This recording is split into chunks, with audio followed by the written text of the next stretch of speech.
افغانستان د سولې په مذاکراتو باندې را سره په باس کې میلمه په قطر کې د طالبانو د سیاسي دفتر ویان ډاکټر نعیم وردک په خپرونه کې میلمه دی د سکایپ په کرښه باندې چې په سر کې ورته ښه راغلاست ویو.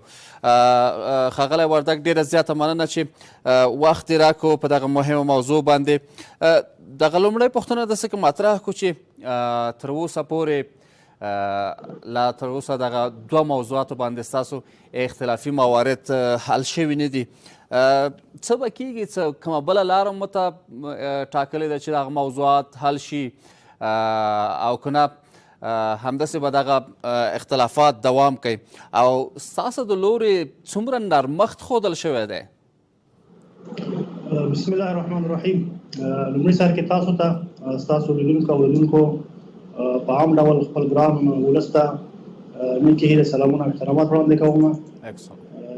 دوهم قدم کې ستاسو د سوال په اړه باندې رښتیا هم تېره ورځ په دې رابطه باندې د دواړو ټیمونو د تماس ګروپونو تر مابین ناسته وشوله او په دې ناسته کې بیا هم د هغو اختلافي ټکو په اړه باندې بحث وشولو.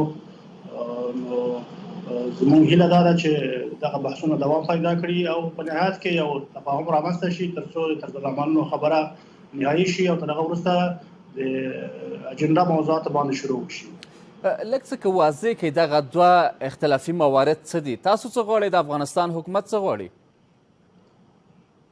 په دې اړه باندې باید ووایم چې متاسفانه موږ خو نه غوښتل چې په دې رابطه څه خبره وکړو ځکه چې د هغه موضوعات دي چې تر بحث لاندې دي او زموږ تر مابین دواړو ګروپونو ټیمونو تر مابین په لومړي سر کې داسې تفاهم شوی و هغه موضوعات چې هغه تر بحث لاندې وي او په هغه باندې تفاهم نه وي شوی.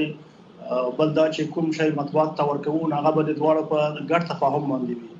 نو په دې اساس باندې موږ نه غوښتل چې په دې رابطه څه خبره وکړو. تاسف سره چې دا موضوع مطبوعاتو ته راووتله او په مختلفو کچو باندې په لوړو کچو باندې مطرح شوله او بیا د هغه په اړه باندې متاسفانه ناسم تعبیرات وشول او د هغه نه یو ډول تبلیغاتي استفادې شروع شولې چې دا ټول